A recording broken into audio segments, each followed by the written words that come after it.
Hi guys, welcome back to this journey on the John Muir Trail. You'll notice today's video is a little bit different. I actually have 0 photos from today on the trail. Day 21 was a rain day. We literally spent most of our days, pretty much all of our day, in the tents, playing cards, journaling, reading. So as you might expect, today's journal entry is quite a long one. But I wanted to share, just because I have the opportunity, this awesome quote. Uncle Chuck was one of the gentlemen the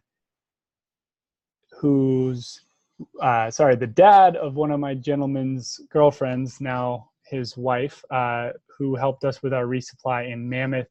And he just happened to say this quote as we were sitting around one night drinking a couple beers, talking about life on the trail. Walking solves it. And so that quote stuck in my mind, and I stuck it in here into the book. So without further ado, we're going to get into the journal entry for day 21, which was the Castle Dome's rain day. The date was August 3rd, 2014. We'll put this up here so you can see the cover. It was a 0 mile day. And my journal reads, well, I'm not sure if we'll actually move today. We didn't.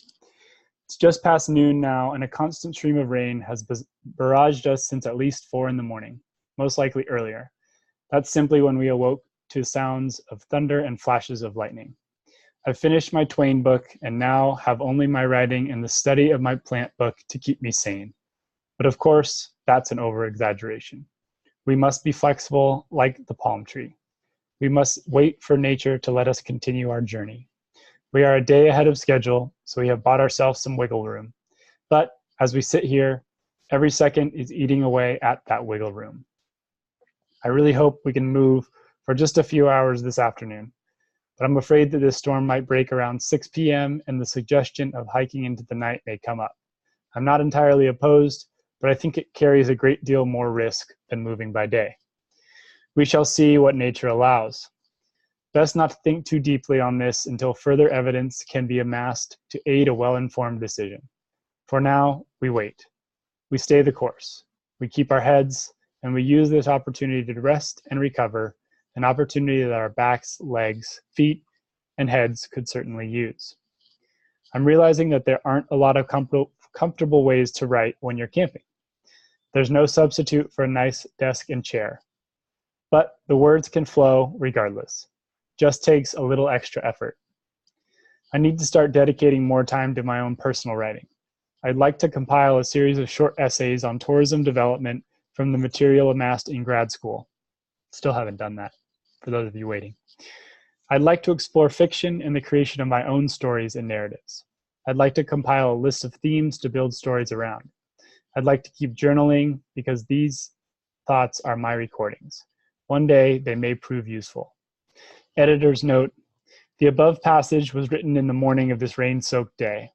The passage below, I believe, came a bit later into the afternoon, as hope for making any progress on the day continued to wane. Why is man so ill-fit to survive the temptress that is Mother Nature without the use of external devices and gadgetry? We've been stuck in this rainstorm for nearly 9 hours with no end in sight. All that's keeping us warm and dry are our own creations: tents, jackets, long underwear, socks, and beanies. Without our creations, we'd surely perish out here. With them, we are capable at best. But many of our world's creatures do not need such creations to survive. Indeed, they are born fit to live in this world, without crutches, tools, or aids of any kind. There are chipmunks still foraging in this weather. A bear could move in this weather. A deer could move. Heck, a marmot could even be out about doing his thing.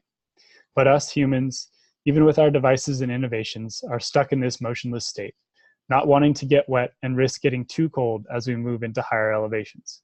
We are at the mercy of Mother Nature. It looks like it might break up, but it could just be a lull in an all-day storm.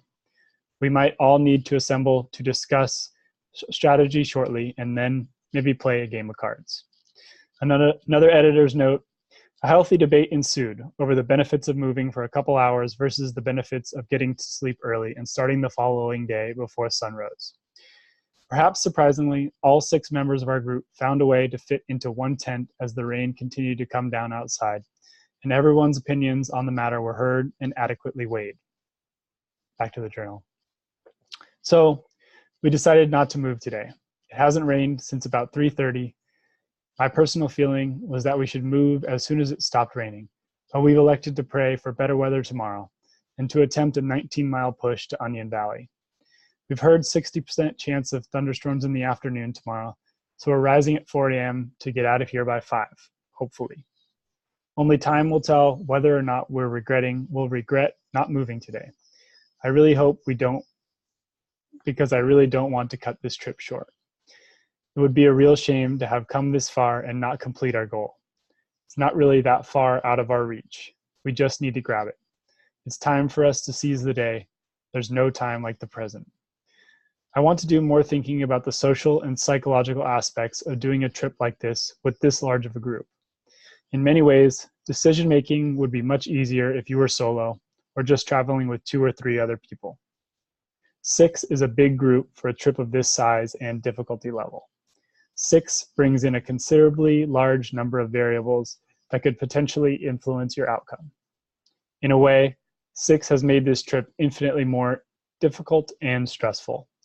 I want to focus on the goods because they are certainly there, but I find the negatives creeping into my mind as I consider changes I would make if I were to do this again, or simply considering what my ideal type of backpacking trip really is. One thing for sure, I'm most certainly learning a lot. So that's my journal entry from day 21 on the John Muir Trail. But I'll also take this opportunity. I wrote a poem this day, so I'll share that with you guys before I sign off as well. It's a poem about nature and exploration. Simple poem, but hopefully a beautiful poem. When the spirit of adventure abounds, we can all be found in a more natural state of being, for we begin to find true meaning in the birds, lakes, rivers, and trees that can bring a man to his knees. Nature produces many sounds as you travel her hallowed ground. To a place you'd never dream of fleeing, it's an experience that's truly freeing.